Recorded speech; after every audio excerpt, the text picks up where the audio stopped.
ധീരനിൽ മികച്ച ഫ്രെയിമുകൾ നമുക്ക് സമ്മാനിച്ച സിനിമാറ്റോഗ്രാഫർ ഹരികൃഷ്ണൻ ലോഹിദാസ് ആണ് നമ്മളോടൊപ്പം ചേരുന്നത്. നമസ്കാരം സർ.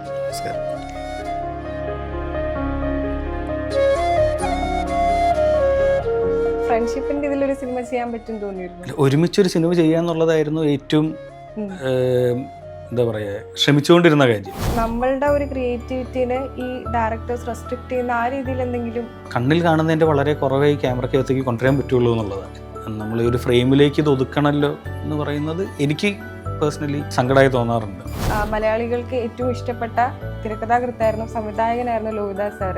അപ്പോൾ അദ്ദേഹത്തിന്റെ മകൻ എന്തുകൊണ്ട് ഈ ഒരു ഇൻഡസ്ട്രിയിൽ എത്താൻ വൈകിപ്പോയി? അച്ഛൻ ഇവിടെയായിരുന്നു, അല്ലെങ്കിൽ നമ്മുടെ ഒരു പ്രീവിയസ് ഒരാൾ ഇവിടെ ഉണ്ടെന്ന് വെച്ച് ചിലപ്പോൾ ഇൻഡസ്ട്രിയിലേക്ക് കയറാനോ അല്ലെങ്കിൽ ഒരു സിനിമ ചെയ്യാനോ ഒക്കെ പറ്റിയേക്കാം. പക്ഷെ നമ്മൾ സ്വീകരിക്കേണ്ടത് അറ്റ് ദ എൻഡ് ജനമാണ്. സ്കൂളിലൊക്കെ ഈ എക്സ്റ്റൻഷൻ ലോഹിതദാസ് എന്നുള്ള എക്സ്റ്റൻഷൻ ആയിരുന്നില്ല പേരിനും, അത് എൽദാസ് എന്നുള്ള ഇതിലേ ഉണ്ടായിരുന്നുള്ളൂ.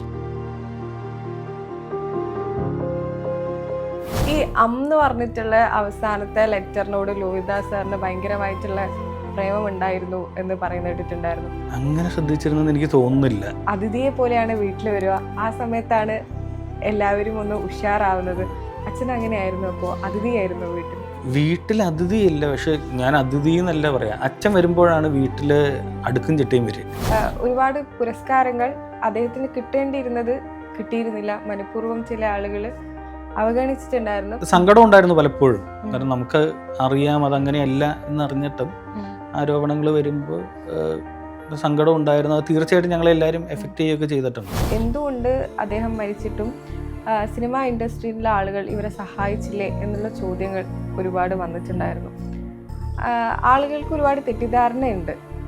അത് എങ്ങനെയാണ് കാണുന്നത്?